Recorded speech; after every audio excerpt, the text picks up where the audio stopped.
No, I want to record this so afterwards you can look at the recording. All right, let me go back here.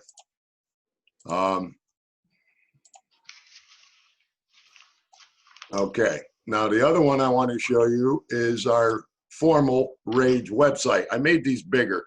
That's why they look bigger. Hopefully they look bigger on your screen. So this is our formal website. If you see where I'm pointing up here on top, that's the address for our formal website, https://ragehcc.org. And this blue bar here is our menu bar. And we're going to look at what we're going to be presenting today, the learning events that we're presenting that are coming up, and the one we are presenting today in just a second. We're going to look at those. So I want to go back to this. Okay, so those are the two websites. One's Facebook and one's our formal website. And we're going to have learning events on both of these coming up very shortly. March 7th on navigating our Facebook page and March 8th on navigating our RAGE website. So just to know, for RAGE, or Solutions we call ourselves now, services provided by your Solutions nonprofit organization. Solutions has changed its focus to a positive, informative, supportive, and helpful resource for all our retirees and dependents. We provide these learning events. We also provide monthly newsletters, which Melody does. We provide benefit resources on that formal website. Medicare, Medigap, an example is Senior 65, Part D. Prescription, an example is RX Help Centers. We provide their dental and vision plans. We also provide Medicare and Social Security communications, updates, and petitions. The other service we provide is we advocate on your behalf with GE over your retiree or dependent concerns or issues. Melody is our secretary. She's also our communications director, but she's also our benefits advocate. She interacts with GE Global and via benefits on your behalf. And we also raise your concerns to GE each year at the GE annual share owners meeting and at the fall meeting of retiree reps and GE Global Benefits and GE Corporate HR. All right. So I want to go back and show you those learning events very quickly. Go here, share. Oh, I gotta put this down again. Okay. So if you look at this menu bar, as I said to you, right down here on the bottom left is Solutions Learning Events. And then you see there's sub-menus to this. And each one of these learning events will have its own page that you can look at before and after the presentation. But the ones that are coming up, okay, today is Family Planning Final Preparations with Melody. And then navigating our Facebook page on March 7th, navigating our formal website on March 21st. We haven't set the date for communications and benefits. That'll be coming up. And then an open communications. Okay. So today, we're going to go to Melody's page. Okay. This page is set up so when we finish this session, you'll see the video be posted here. Melody is the presenter, our benefits advocate, and our secretary. Her email, her phone number. The materials Melody's going to use, we'll be opening these up, especially the first one that she will be using. And then any of these she refers to, I will be opening up for her. Any questions and answers from this event, Connie's going to be recording them. And later on, we will put the questions and answers in here. We also put on the bottom of this page many helpful resources and links, supportive links for you, different things that you can look at. These are all clickable. If you point your mouse at them, all these different links are clickable and open. You can open them. Okay, so you know that. So that's on this page that you can look at after this on our formal website. Okay. So let me just go back one more time, and then I'm going to turn it over to Melody. Okay, I showed you that, and I showed you today's learning event. So what I need to do now is open the first document. So Melody's going to take over at this point, and we're going to start this family planning final preparations learning event. So let me go back to her document. If I can get this thing to move. Okay.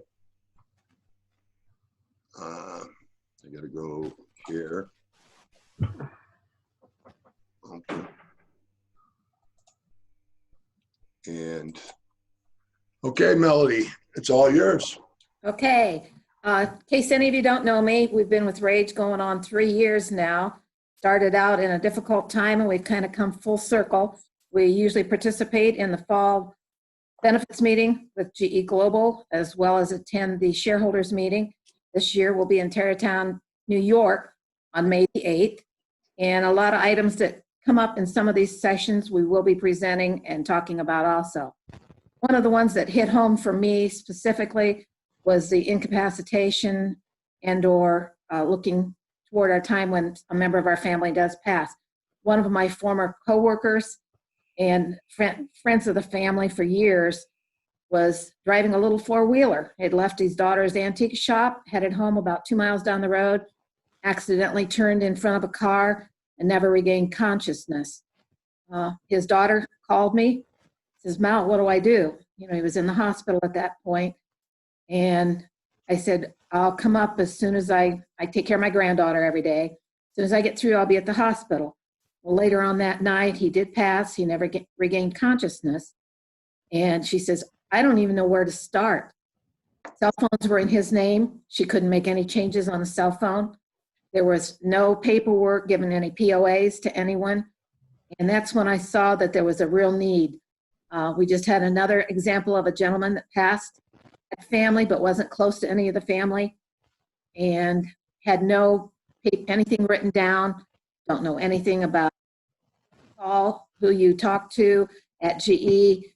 And that's why I initially started on this and started posting a couple years ago on some of the things to do. John and I have talked, we've gone into a little bit more detail on here.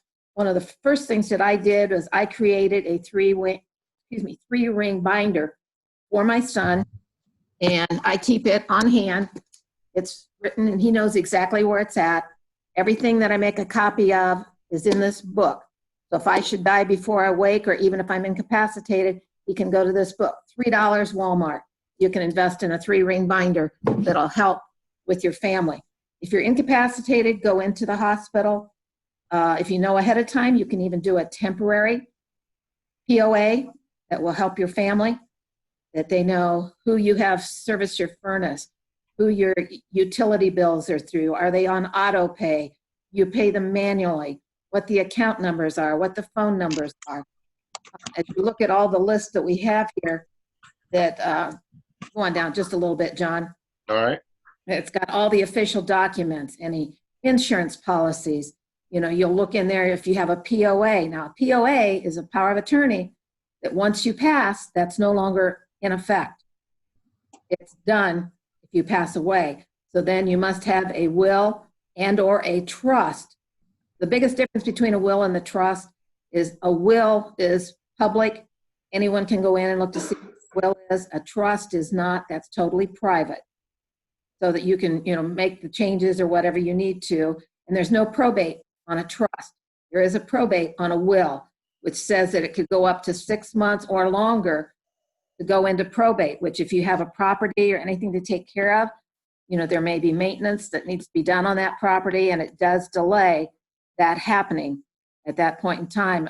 If you have property that there's an issue with, if you don't have that listed and taken care of, it will just stay where it's at until that probate is complete with a will. Not, you know, not encouraging one way or the other. It's what happens to work for you. One of the things that I found out that you don't want to put someone in your account. If you have 3 children, you decide to put one of them on your accounts, that money that's in that account is no longer in your estate. It goes to that person that is on that account. little things that you don't think about that will affect you, because everybody's, oh, put somebody else on your account. You know, that way they can go in and work on your behalf. But if you do happen to pass, that money goes to them. So if you have two other kids that, you know, that you intended for that to go to, there'll be more legal issues to be able to take care of that also. Making copies of your bank accounts, looking at if you have certificates of deposit, loan information, debit cards, credit cards. Every one of those I have a copy of in my book, the GE being the first initial phone call that they'll make, because that's where the life insurance is at, for me specifically. Other people may have additional life insurance. Who do you talk to? Who do you call? You know, some of the information that GE has recently started sending out, put a copy of that in the book.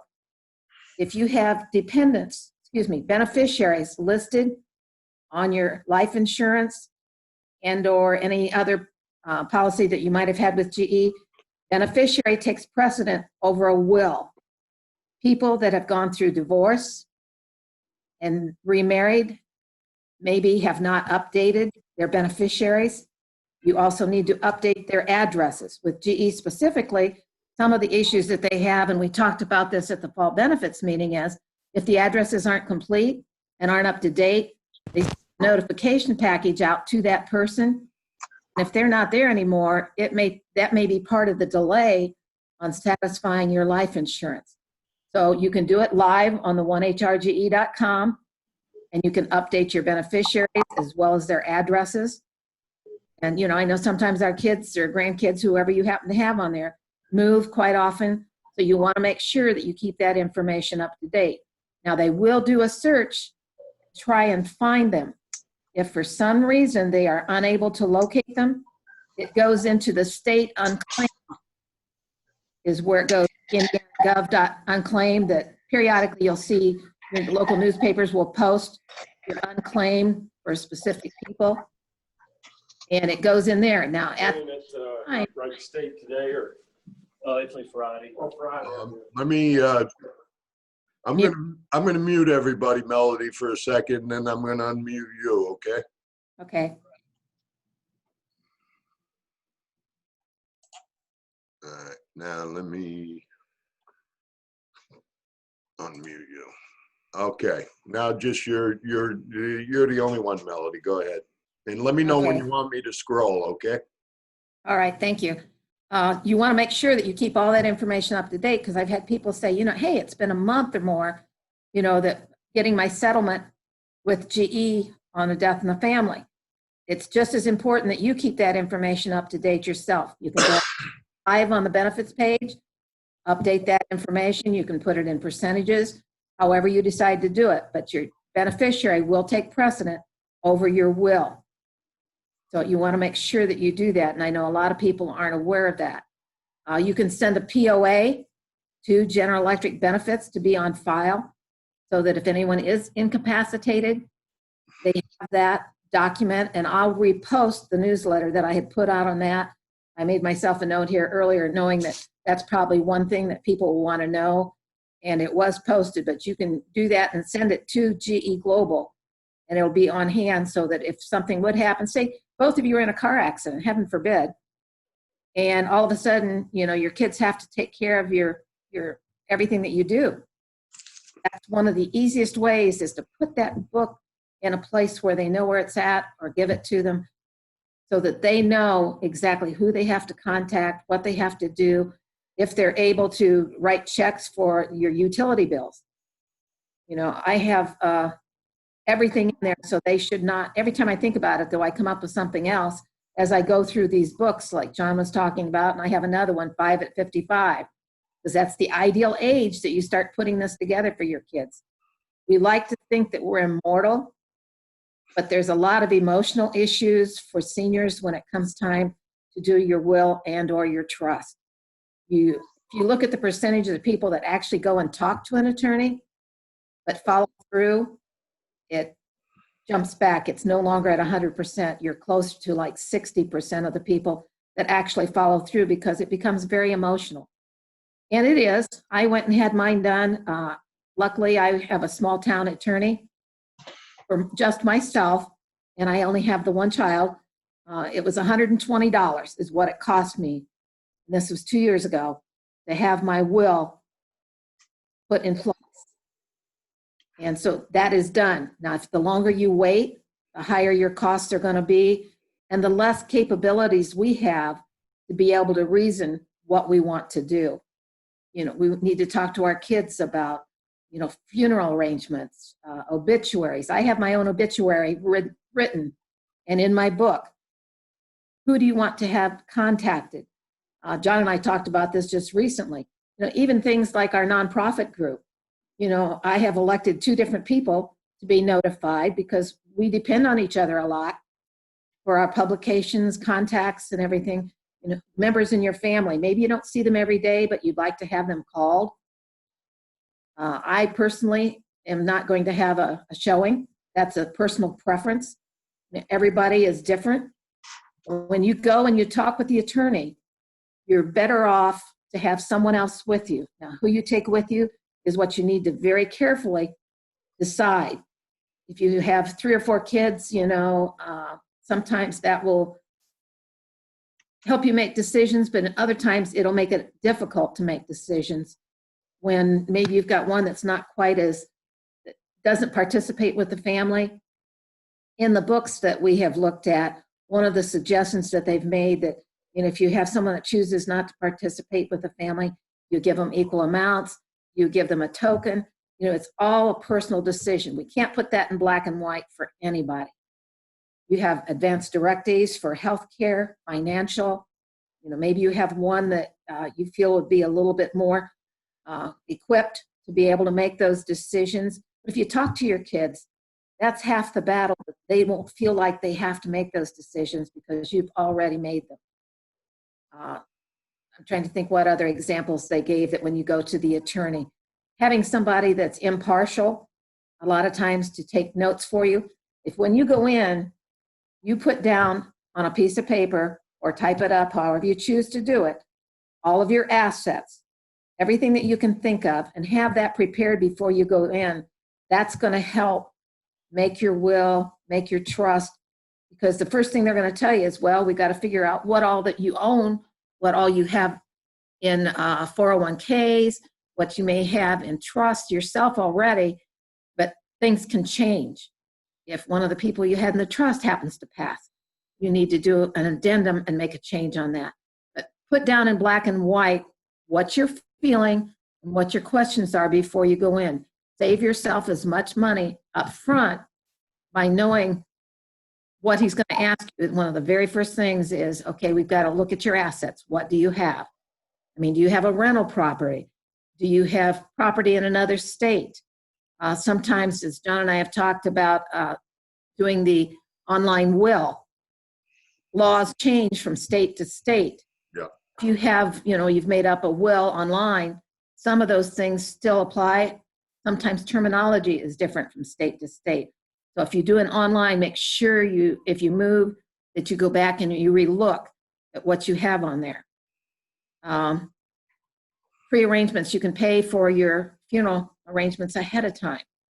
Heaven forbid that any of us would go into a nursing home. In a lot of cases, if your assets are not protected, you may have to sign over your life insurance to be able to pay your expenses when you go into a nursing home. So you want to make sure that you don't do that. The other reason for not putting a person as a joint account on property and or on a bank account, if they're in an accident and they are sued and their name is on your house or on your bank account, the lawsuit can take half of what's in that account or half of the worth of the house if they're on your mortgage, your co-owners. They can take half of that when you are sued. So be very careful about how you decide that you're going to handle it with your children or whoever, because they can make you take half of that house, whether you sell it, whether you settle with it, or how you do. Let's see, advanced directives on healthcare. Do you want to be kept alive with equipment when you know that you don't have any brain activity? Talk to your kids about it. I know it's not a pleasant subject, but if they've talked with you, they know how you feel, it'll make it that much easier, because everybody says, oh, they can worry about it when I'm gone. Well, the emotional stress that they're going to go through and going through our stuff, there's things like maybe somebody has coin collections, pictures. That's one of the things I've started going through. I made an album for each one of my kids of things that I know they want. Now, some of them they could care less about, but I've done my due diligence and I feel better about it because I know that I've done what I thought was right. But John, I think the next one is the GEHR. Yeah. We've kind of gone through. It's very easy to do this. If somebody has trouble, they need help, ask. I can repost this also for the sign-on. It even has on there, you may need to reset your password. And this was mailed out to everyone originally from GE Global, helping you go through it. But, I constantly see people that are, don't remember or just forgot how to do it. So, help somebody. If you've got a friend that's a retiree and says, oh, I have never been on the benefits site, help them, volunteer. That's what we're all about, is sharing with each other. If anybody was on the GE retiree site this morning, last night, we had an issue on there with VIA. And by sharing with each other, now we're working through the issue and it's going to be corrected. Okay. So as you can see on there, just, you've got one blank sheet in between there, John. Yeah. The psychological barriers that we talked about. We don't like to think about death. If dementia sets in or something, a physical problem sets in, and you're not able at that point anymore to think the way we can now. And granted, I can tell, from 10 years ago, 20 years ago, all of our thinking processes have changed. So the earlier you can do it, the easier it's going to be for you as well with your families. You can scroll on down, John. All right. Can I make a comment? Sure. All right. When she just talked about that, how many of you really, now just be honest with yourselves, you ain't got to tell us, but how many of you gone into another room and forgot why you're going in there? I mean, we all go through this. Go ahead, Melanie. That's why they recommend the 55 and 5, the 5 things that you need to be doing at 55. Well, obviously, all of us are pretty much past 55. And if you haven't done it, it should be a priority to make sure you get this done. And, it's amazing when you go and you talk to friends of yours even, have you got a will? No. Looking at your kids, with your grandkids, do they have a will to help take care of your grandchildren? It's just something we just don't like to talk about. Yeah. Okay. Digital accounts is another one. Okay. And digital accounts, you're talking about Facebook, PayPal, Amazon, that a majority of us use, that we have bank accounts, that we do bill pay. Yeah. That if something happens to us, we need to be able to make sure that those accounts are secure, that they can be closed down. Now, there are canned packages you can get to close them down, but if you've given them this information ahead of time, you don't have to worry about somebody else having to do it. Now, you may decide on an executor if you don't feel like you want to leave it with one of your kids, that, they may be overwhelmed. Maybe they're not able to do it. We have disabled members in our families. Maybe they're not able to take care of that. So you may decide to do that with your attorney. You may be able to decide to do it with a sister, a brother, someone, that may be eligible to be able to help you at that point in time. But keeping it up to date is the most important thing. If you put someone into your will or your trust and they pass away, that's a change of circumstance that you need to address. And if you already have your will there, just making an addendum to it is not a costly process to have to do. We have lists here of essential items. Like I said, do the 3-ring notebook, start with that. Doesn't mean you have to do everything all at once. Get started on it. That's half the battle right there, is just deciding that, yeah, that's something that I need to do. Birth certificates, driver's license, social security card. If you're an organ donor, typically that's on your driver's license. At least it is in Indiana. Copies of any marriage certificates and or divorce decrees. Credit cards, mortgages, military records, who your medical care is through, who your Medicare, who your supplement is through, who your Advantage plans are, who you contact. Social security number. I even put in there the Social Security 800 number so that they know to call right away to make notification also. to be able to get that taken care of. Your attorney information with phone numbers so that they know who to contact. And my son has a copy of my will, but he also knows who the attorney is.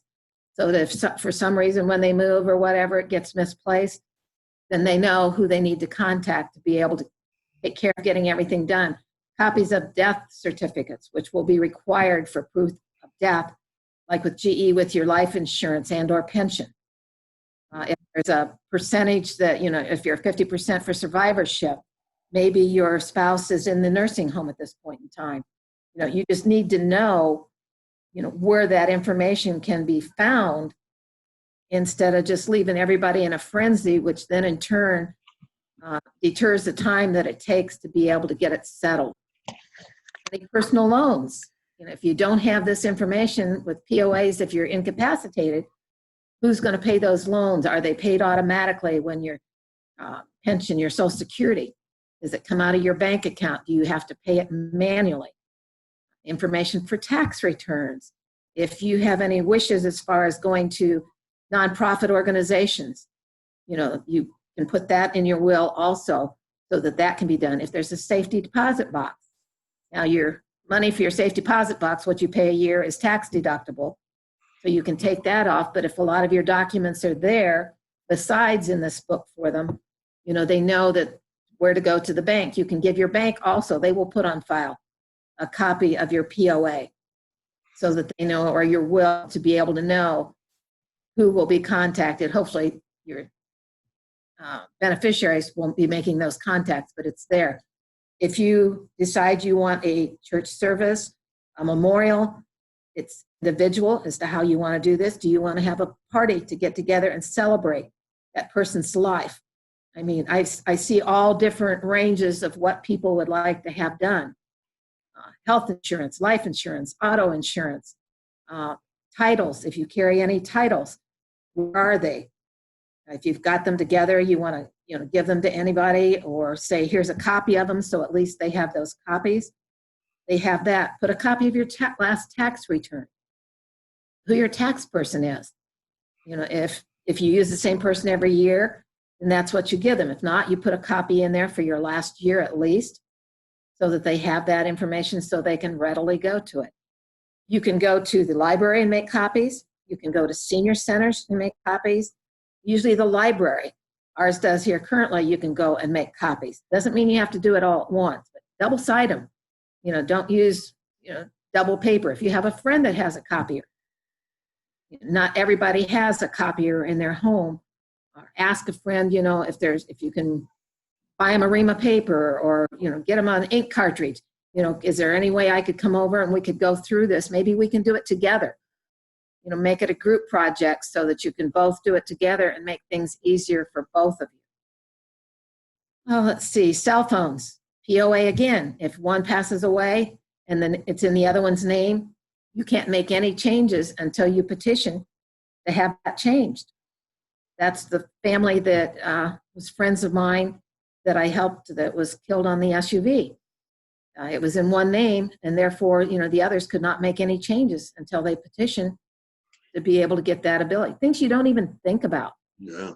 That you take for granted, license plate for a car. Now, typically on that, if you go in with the money and the paperwork, they'll go ahead and do it for you. But, especially in a smaller town than maybe in a larger town. Just getting all that information together, it does take time and it does take effort. Yeah, I'm doing it for my ex-husband too. So, it's easy once you've gone through it because you can almost do like a mirror image. You're helping someone else even, or someone else has done it. You can help each other. I just made a copy of the utility bill. If it's done automatically, they have the sign on right there on the utility bill, the phone number, who they contact. They also put in there if it's auto pay, that I don't have to mess with it. They automatically take it out of the account, but they can also contact them when it comes time that, we're going to shut off the electrical because it's been sold or anything that needs to be done. There, birth certificates. If you don't have a birth certificate, and John, I know you went through this. Yeah. States charge you an arm and a leg to get a copy of your birth certificate. Ours is pretty, yeah, just going to the Board of Health here or online, I can do that, but not all states are the same. New York, Going to the county where you were born, in New getting that York, information. in New York, Melody, they hired a independent contractor, and they make you pay through the nose for every part of it, from delivery to copying to fees to, oh my God, it's unbelievable. hmm And just taking the time to go and do it if if you can't do it online. And if people aren't able to do it online, don't know how to do it, now don't be afraid to ask for help, because all of us don't know how to do everything. We're constantly asking each other, as John was asking Connie, is there any way to let these people know that we're online and ready to go now? Connie's been the guru on the Facebook to be able to help with those items. If we need benefits help, it's me. Bob Dayhuff is our systems person. John's a jack of all trades. And, yeah, I won't go there, John. Master of none. I didn't say that, but we all help each other out because, Connie saw a post last night that I was on, and she did snapshots so that I could see exactly what you're looking at, because I don't qualify for the RRA. Even with 37 years, I didn't meet the age requirement, missed it by 9 months. So she could go in and take a picture of the VIA site, send it to me, which made it that much easier. Back to GE Global, I could show an actual example so they could look at it and realize that the VIA had incorrect information on their site, which now they're going to deal with and correct today. So sharing that information, asking questions. There's no stupid questions. If there is, we've already asked them. So I know anybody that needs to contact us, our emails, our phone numbers are on there. If we don't answer the phone, it's because of all the robocalls, as we all are getting. Make sure you leave a voicemail. We do get back to you. I've got RoboKiller on mine now, and it's taken care of a couple of them that I don't get anymore. But make sure that you leave a voicemail. We will get back to you. It's not like we will ignore you. That does not happen. You can private message. If you don't know how to do that, you can email. Any of those methods to get a hold of us. Even as you're going through this process, if I can help you in any way, make sure you call me. Some days are busier than others, but I always get back to you, whether it be on how to get prescriptions cheaper. We have good sources to be able to do that. And we all try to share in those cases. Forms that are on here, like John's got one right there, is the medication. How do you know? I see Joyce turning her head sideways. How do you know what medications your family's on? And how do they take them? Yeah, you have pill bottles, but it's always nice that if, they're incapacitated and the doctor says, or in the hospital, they say, well, what are they taking now? Don't forget, you can take your medications to the hospital with you. You do not have to purchase, or you do not have to get them in the hospital from them. They have a markup anywhere from 2.5% to 400% markup on your medications when you get them at the hospital. So you can take them along. They'll discourage you and say, oh, no, you can't do that. Yes, you can. And I noticed Connie's nodding her head because that was one of the things that they went through. And it's the hospital doesn't like for you to know that, but they do make the money off the medication that you take while you're in the hospital. If it's something that you're currently taking. Let me turn this again for you here, up above here, there. Okay, so that gives you your personal medication record, who your primary physician is. That's all in my book. Who my dentist is, who's my eye doctor. Do you have insurance to cover it? Your different pharmacies. And everybody needs to know about GoodRx. Go in and compare your prices. You can do it in the doctor's office. My doctor's office even does it now. And he brags about how he saves his patients money only because, we're becoming more aware and we're demanding that they do it, whether it's his physician assistants, whether it's his nurse or whatever. When they ask me, well, where do you want this called in at? I said, I want a paper prescription. I can either decide it later or they'll go in and look while we're in there. I just had one today that I just had to refill. And I thought, oh, geez, I know where I got it. And, where I get it, it's free. By going into GoodRx, I see that. And don't let the pharmacist convince you, I'm kind of getting off the subject, that you have to use your insurance. You do not. There used to be a gag order that they were not allowed to tell you that, but that has since been rescinded. So, go to GoodRx. There's usually a coupon. You can either print it out at home or you can do it if you have an iPhone, you have it there. You can even use this for your pets. for their medications. You can get their prescriptions there. I had a gal call me last week. She says, oh, this medication for glaucoma on my dog is so expensive. $14, Costco, CVS, any of these places, insulin for your pets. You know, you can do that through there also. So there's a wealth of knowledge that we can all share with each other. And we're constantly learning. Trust me, I didn't know a whole lot about anything when I first started this. And sometimes I get on overload with everything that's going on, but there's always sources to help us. And we were fortunate enough that GE Global, as well as One Exchange or Via Now, gave us direct contacts so that we can contact them direct and help people if they need it. And that's been a godsend in many cases. Joyce, I know that definitely has helped out, and we have our favorites who we talk to there also. Anything else, John? Are we all the way through the? No, I didn't go all the way through, but there's a lot of stuff, and we knew today that when we were going to do this, we don't want to overload you, but there's a lot of great information on that page that I showed you on Melody's learning event today, Family Planning Final Preparations. And this document that I'm showing you is on that page. And these are all wonderful, if you want to call them cheat sheets or reminders or what things you need to look at and what things you need to cover. I mean, this is pretty easy to fill out once you have the form to do it. And you say to yourself, my God, it is a lot. And well, that one you just had on there, John, remind me on car insurance. If you're incapacitated, your car insurance is due, who do you pay it to? What's the policy number? Who's the broker? Yep. All these different things. Yeah. And, you know, when I did mine, it took me, I'm going to say, I mean, you know, Melody suggests the notebook, the 3-ring binder, and that's fine. I did mine online, and I have it all digital, but I also made hard paper copies.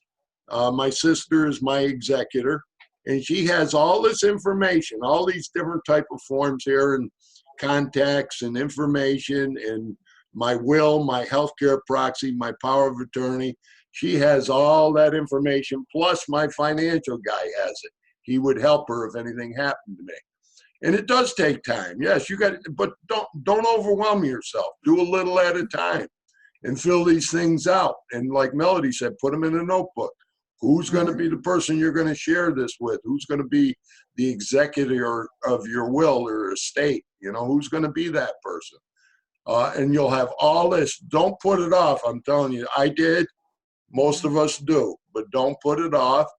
We're trying to help you to do this. This is a very, very important thing for you to do and get done for your family.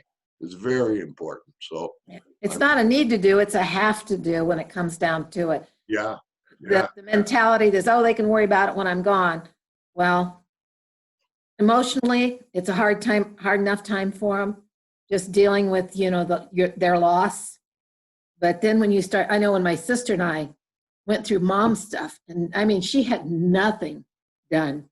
You know, we sat on the floor and we laughed at some of the things we found that she must have hung on to forever. Well, my sister and I and my brother, my mom was known for having leftovers in the refrigerator. We got a little chuckle out of it as we went to open up a container, and I swear it growled at us. It had been in there too long. But, you know, just going pictures, you know, to us at that point in time, it was important. But, you know, with the next generation coming around, some of those things aren't near as important as to what they were at that point in time. But digitally, you know, do you have it out there on the cloud? You know, so that your pictures, you know, I have things that are out on the cloud. You know, how do they access it? How do they transfer it to themselves? You know, how do they even get to it? Facebook. I have 2 friends that we play, well, I should say deceased friends, that we play a game online every morning. And their names are still on there because their family probably doesn't even know that it was one of the games that they always played. Yeah, I've seen that on Facebook. Well, yeah, and the pictures that you put on Facebook. What if there are pictures that your kids want? If they don't know how to sign in and get into your pictures so that they could either transfer it to their Facebook, make copies of it, or do whatever, they don't. You know, one of the biggest areas of fraud is after a death. They see the obituary, they see that someone has passed away, and then they start trying to get into some of the personal things. It's one thing you want to be able to let your executor or family go in and close out if that happens to be the case.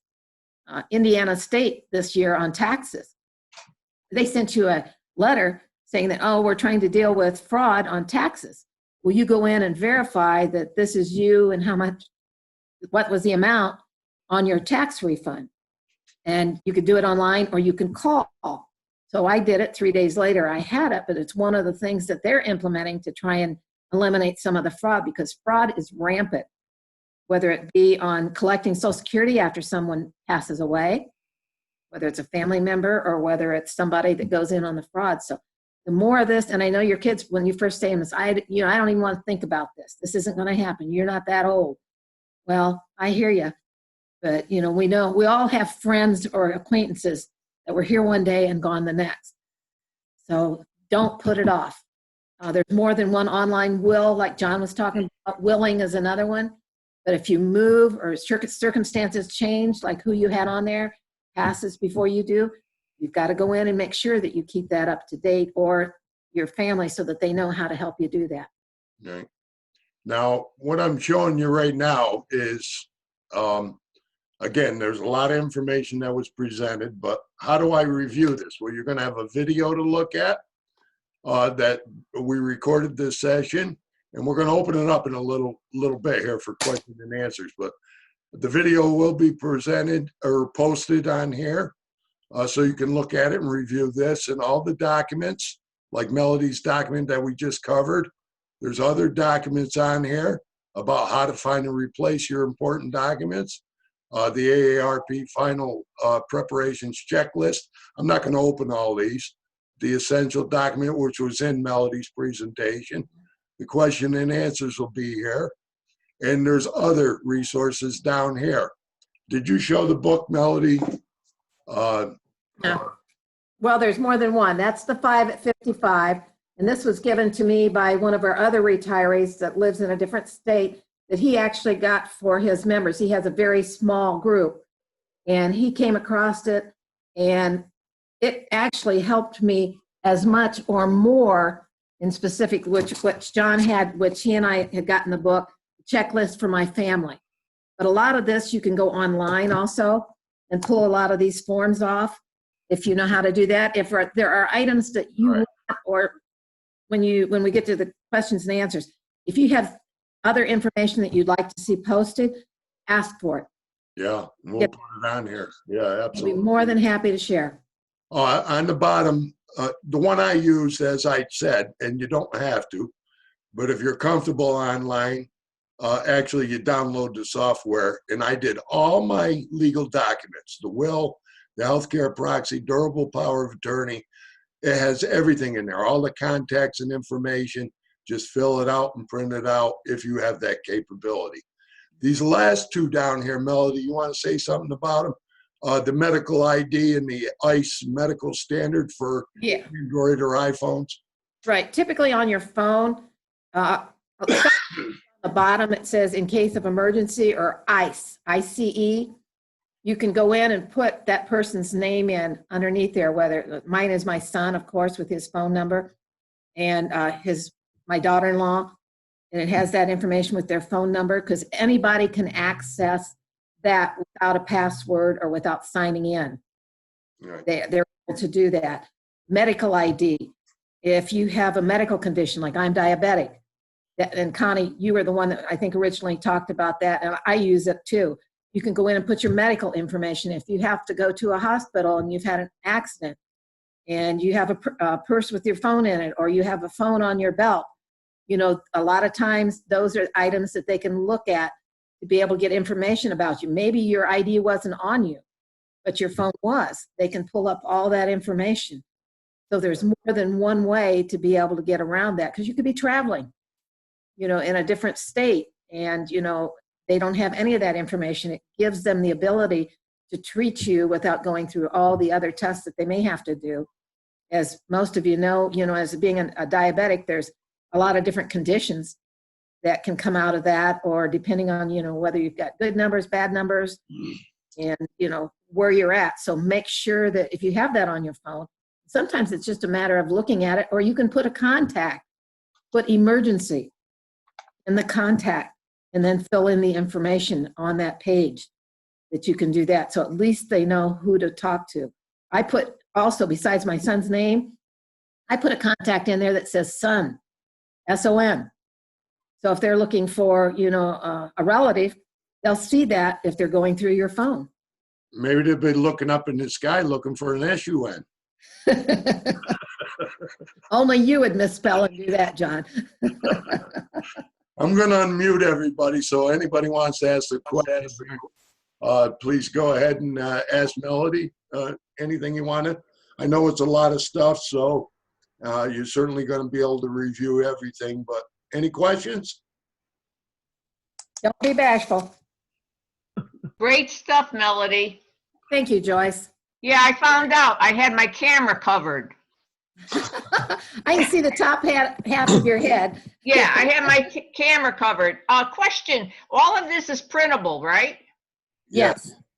Yes. Because there's some information in there that I didn't think of, and I appreciate it because it took me 3 to 6 months to try to get all of this together. Mm-hmm. Yeah. Mm-hmm. But I just had, I have a file cabinet, and I have a file for the cemetery plot, the military, all of that stuff. I have it in a file cabinet, but then I have like a directive typed up. But times have changed, days or years change, so I had to go back in there and make these changes.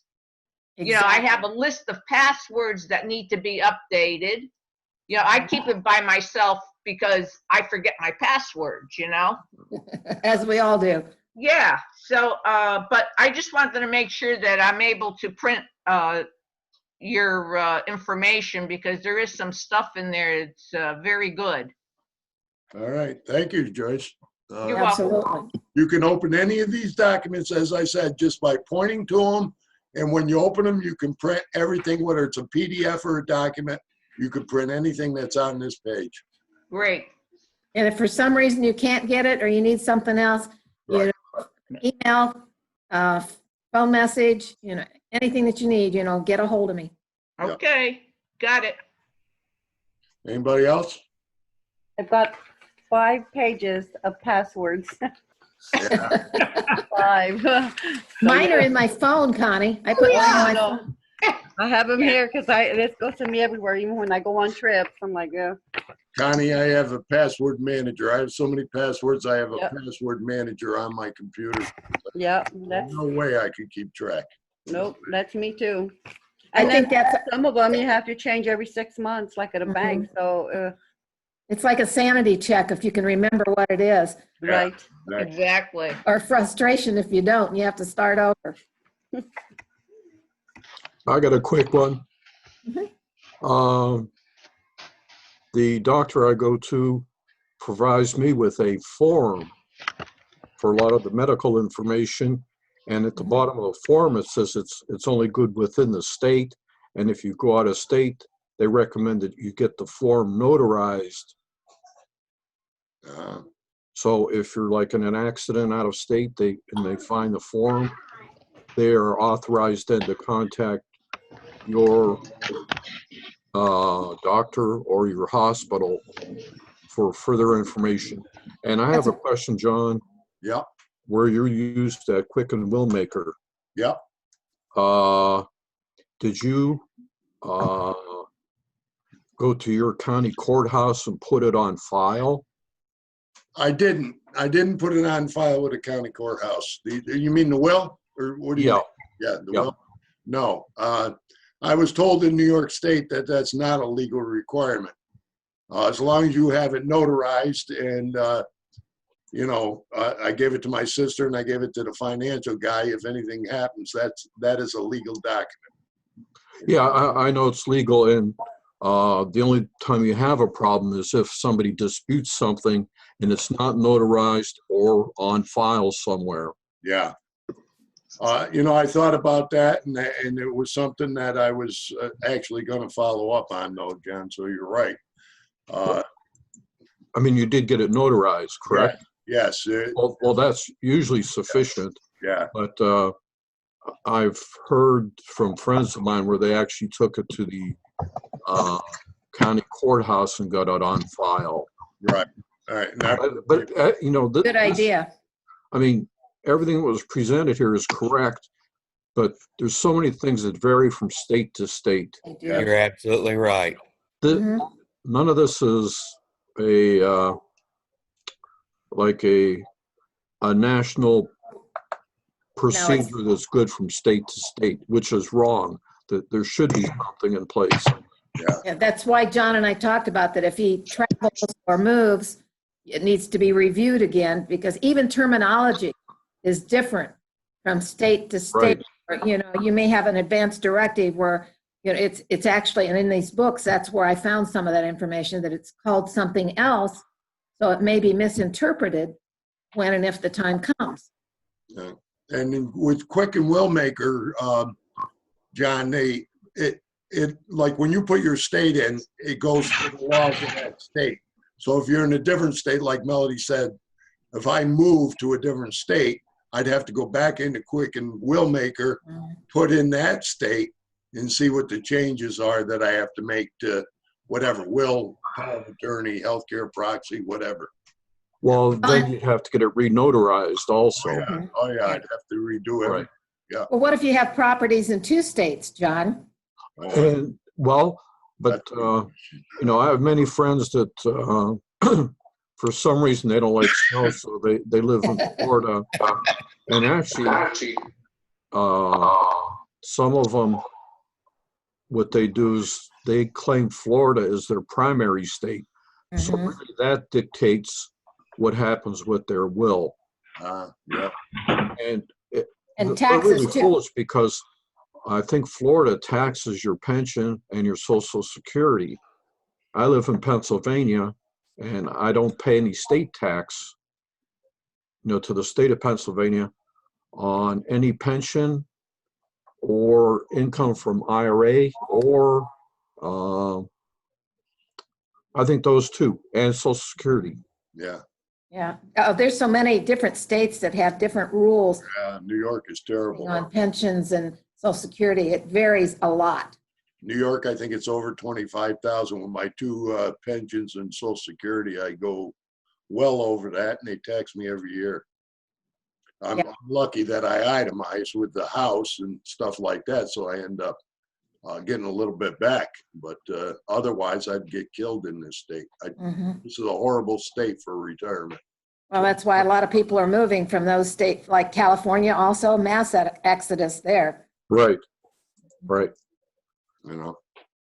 Well, I have to get going here, and All right. Thank you, John. I appreciate your signing on. Yeah. I went through the tutorial 5 minutes to 11. I gave you credit. I would have said 10 minutes before. Well, that's why I was late. Yeah, But, and I imagine that's what happened with a lot of people, John, is that they didn't get in. So, hey, Well, make sure you pass the word along, because, there's nothing that says that, we can't go through it again or do Q&As. As we work through this each time, things change, from where we started 1 year ago to where we're at now, as you well know with your group too, is that a lot of things change, and to keep everybody updated, a constant battle. right. Well, like I said, I got to get going, and I can't remember the person's name that you said about joining the group. I have no problem with that. I think that's Yeah. great. Yeah, I've already communicated with him. And the only thing that bothers me is when the people start whining. I don't want these people to take offense to it. Yeah, he's good with that. He's good. They don't know what it's like to be retired, not get a raise. I've been retired almost 10 years, no raise, no nothing. right. So, people get on that, and then other people start adding to it, the complaining.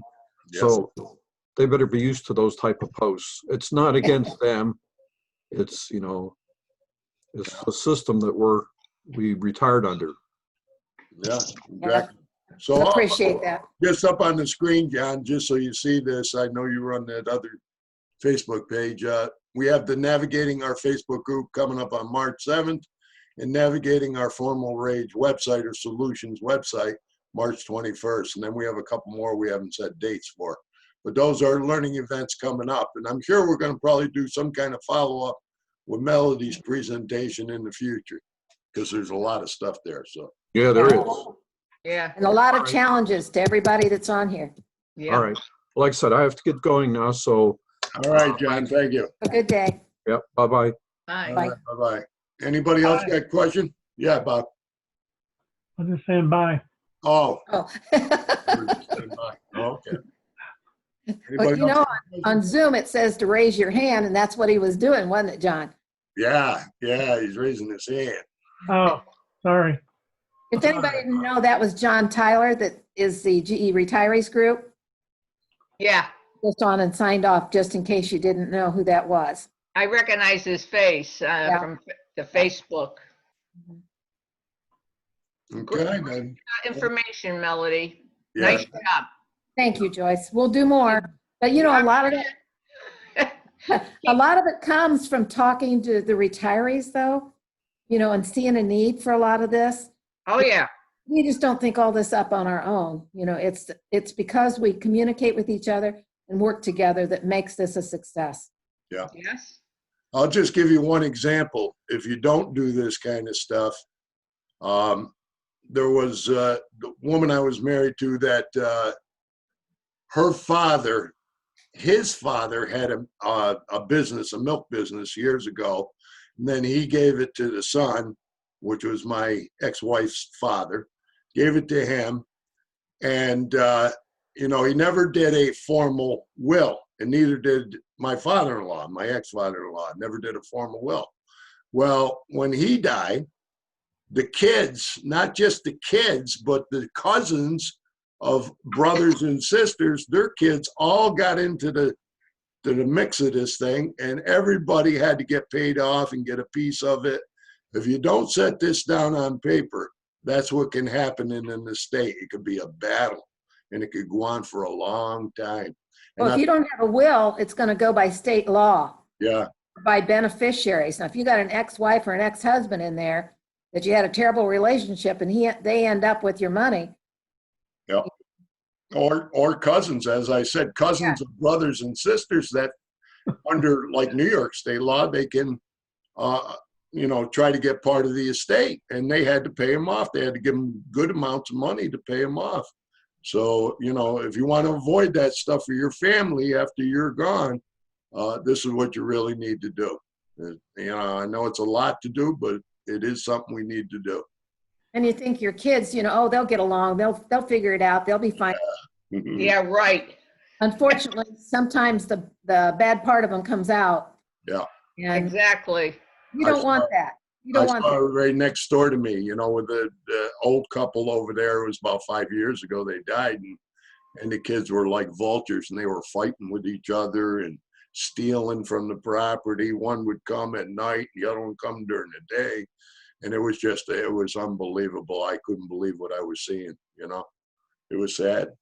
Yes. But the parents never made any will or power of attorney or any arrangements, you know, final arrangements. So you don't want to leave that to your kids, that's for sure. Okay, so if everybody's happy, I'm going to close this thing out. The recording will be on here afterwards. All right, on this page, it will be on here on this page. The video and all these documents are here on this. Great. Okay? Good Melody, stuff. that was wonderful. Thank you so much. It was great. Thank you. Yep. Good job, Melody. Connie. Good job, Melody. There you go, Mel. Hats Hi, off, Mel. There you go, Mel. is that Rodney? Yes. I thought I heard your voice, but I didn't see you when I was looking at the participants. He's going by Wow. Zoom. Being the He's dummy going by that I Zoom. am, I had to Oh. type in a name. It kept asking for a name when I went in the Zoom meeting. Yeah. Oh, And finally, I just like, crap, I'll just put in Zoom and see if that works. And it worked. it worked better than crap, right? 30 minutes later, yeah. Well, I like crap better, Rod. If you didn't live out there in the boonies and have to get creative every time when you go to sign in. I know it. You want us to call you Zoom from now on? No, it's not quick enough to be Zoom. Do You're you not- have to download the Zoom every time you have one of these? No, Once you have it downloaded, it should be on your computer. You should be. Yeah, because when you first announced this, I downloaded it, and when I was on my desktop a few times, it was there. I says, "Oh, Yeah. good, it's installed." Yeah. Well, when I went today, it wasn't there, so I had to reinstall it. Oh, no. Somehow it went away. Wow. Well, So like 10 minutes to 11, I'm fishing around with this stuff. well, I'm But sure, you made it. You made it. I'm sure that we had 31 people and 14 maybe, so I'm sure a lot of people had a hard time getting in here, but we're real grateful and thankful that the ones that did show up. Pass the word, as Melody said, for our upcoming learning events, and we'll probably do a follow-up on this one too. So, hey Joyce, Yes. for future reference, if you just start typing zoom.us, it'll pop open but you'll need to have the meeting ID to Okay. join. Go click on join meeting and then just have the meeting ID and type that in there and you're good to go. there you go. Quick. Okay, great. Thanks, Connie. You're welcome. Okay, if everybody's happy, I'm going to close this out, and I'll be posting the video shortly. And any question and answers, if Connie, if you got them recorded, you can send them to me, and I'll put them on here. Okay. Okay. All right, everybody. Sounds Okay. good. All right. Thanks Thank you, for coming. John. Melody. Bye, everybody. Bye. Hopefully, Bye, we'll see you on ciao. March. All right, we'll see you on March 7th. Bye-bye. Bye.